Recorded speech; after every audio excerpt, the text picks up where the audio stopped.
Well, thank you very much for joining us for another edition of Salmon Matter. This is a co-production of the Pacific Salmon Foundation and Conversations That Matter. We are continuing to do our Salmon Matter conversations virtually with our guests because we are in the coronavirus situation. We're continuing to be adaptive, just like the salmon have to be. Today, our guest is one of my colleagues at the Pacific Salmon Foundation, Ben Skinner. And Ben is a GIS specialist. That stands for Geographic Information Systems. He works with our Strait of Georgia Data Center, which is part of our science and research program at the Pacific Salmon Foundation. Ben, thank you very much for joining us. Thank you, Mike, and thanks for having me on the show. You bet. Looking forward to talking to you more about the Strait of Georgia Data Center, what that's all about. But first, tell us a little bit about yourself, your passion for the environment, education background, that type of thing. Sure. So I guess you could trace it back all the way to my childhood. I was born into a very outdoors-oriented family that took me to all sorts of beautiful places, such as the tide pools that are all around the Strait of Georgia, to mountaintops, to streams that had salmon swimming in them. And it really instilled a passion for the outdoors and ultimately compelled me to study geography at the University of Victoria. And I then went on to study Geographic Information Systems, or GIS, at the British Columbia Institute for Technology. I'd like to define GIS when I mention what it is, because a lot of people aren't really too sure what GIS is. So GIS is the study of basically cartography in the modern times, so on computers.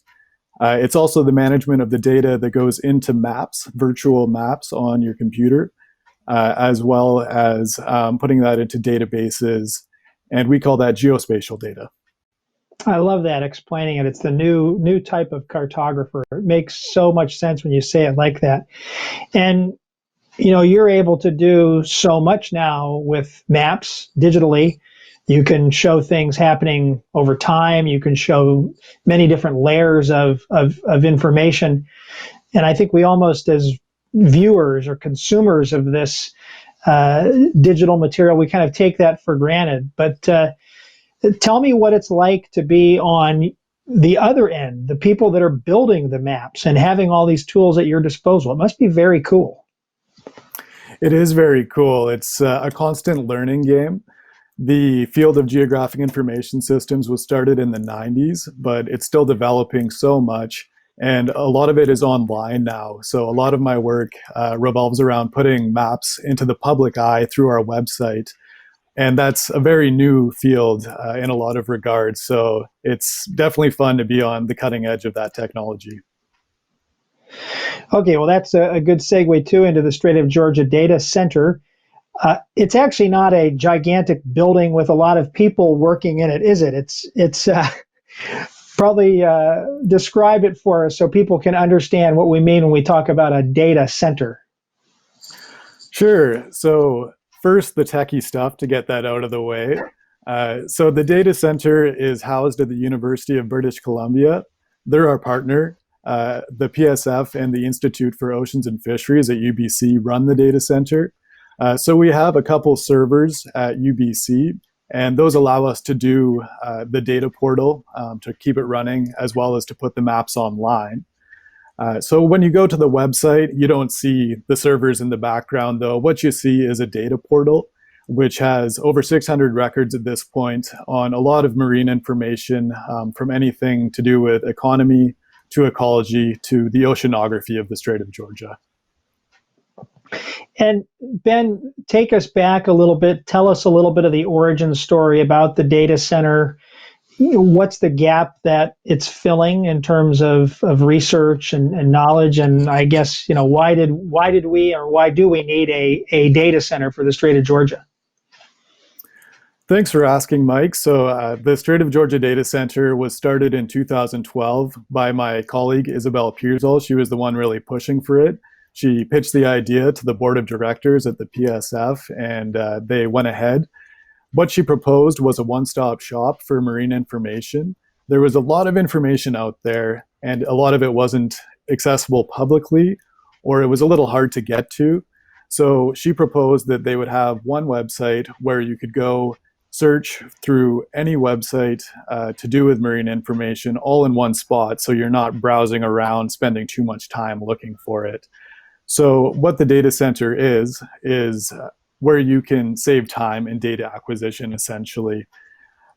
We have a few goals that also relate to that. Centralization is the streamlining of data acquisition. However, as I mentioned, it's open access.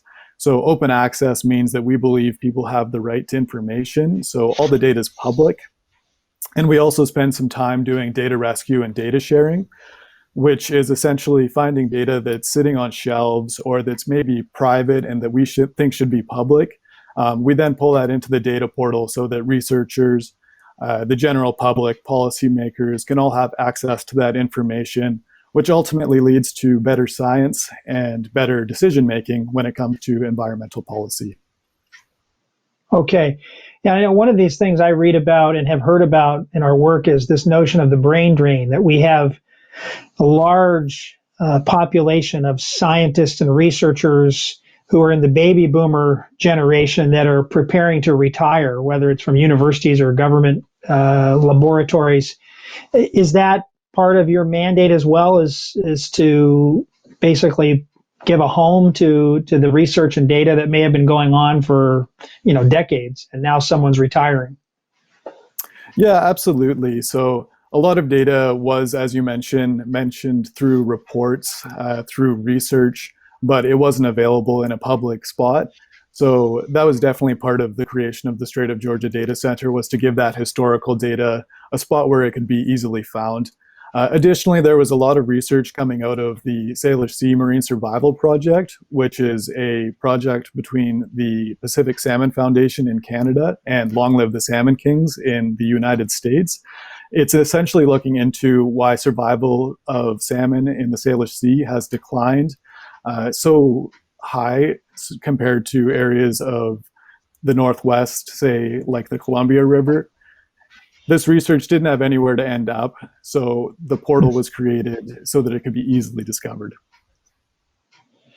Yeah, and help us understand people that are in the salmon world, but maybe not necessarily experts or scientists. What do you think will be the sort of game-changing factor, or the so what factor for salmon relative to the Strait of Georgia Data Center?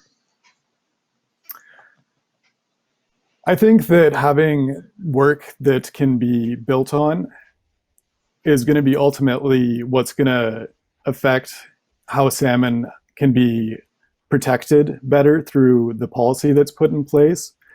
By having work more readily available, researchers can collaborate better, and having that research coming out at a quicker rate or at a more accurate rate, I think can ultimately affect the decisions that go into protecting salmon. Great. Well, Ben, give us a couple of examples of some of the creative, visual, interesting stuff that you're working on right now.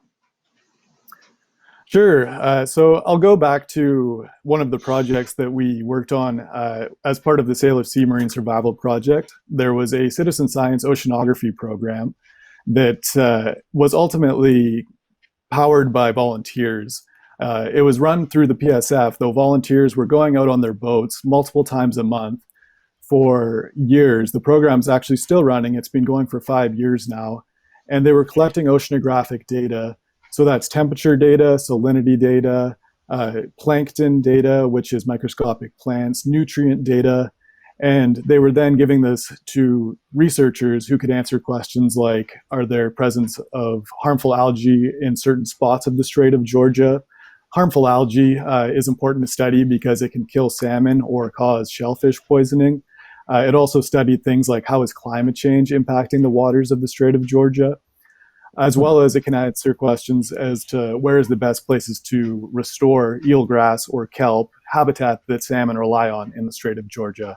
So we had all of this data coming out of the citizen science program that was in numbers, that is very interesting to scientists, though they can only look at numbers so much. So what I was brought on to do was create some more colorful and easier to understand visuals that would help researchers as well as policymakers and the general public understand what was going on in this program. So I started off by doing some simple animations of showing how the locations of where the sampling occurred changed over the program to better increase the effort. I then created some visualizations of data that had been analyzed. So I collaborated with some of the scientists at the Pacific Salmon Foundation who are doing phytoplankton research into where harmful algae blooms occurred. I also collaborated with some scientists looking into where max temperatures were occurring in the Strait of Georgia. These two factors, max temperatures and harmful algae blooms, can stress out nearshore habitats, so eel grass and kelp, as well as salmon. So by knowing where these occur and having visualizations which can clearly show where they occur, allow us to better restore habitat for salmon is one example of how that research can positively impact salmon survival. We then went on to create some interactive maps of this data. So again, an easy way to visualize things such as phytoplankton levels. So you can see on some of the maps on our website that there is harmful algae blooms or algae blooms occurring in certain parts of the strait. Very interesting to researchers, though I definitely find it interesting as well as a GIS specialist and just as a resident of the Vancouver area. And then we do things such as story maps to raise awareness about the projects that are going on. So what a story map is it's a mixed multimedia platform that includes text, video, interactive maps, all to kind of portray information in a slideshow style. We had one of these for the citizen science program. We had one for juvenile salmon and how they relate to kelp and eel grass. So these raise awareness as well as show some of the visuals that I've been working on, giving more information to researchers that are out there as to the kind of work that's already been going on. Once they're more aware of the work that's already going on, they can then build off of that. Yeah, thanks, Ben. It's exciting stuff. I know the citizen science fleet, which you noted has been out there for several years. These are just regular folks that live in coastal communities and have offered to be helpful in collecting this information. And I know there's a lot of citizen scientists working in BC. They're always interested to see, well, how does it actually help make a difference? And so you were saying that this information is actually helping the researchers then advance their own research projects. Right. So it's also helping advance things like restoration.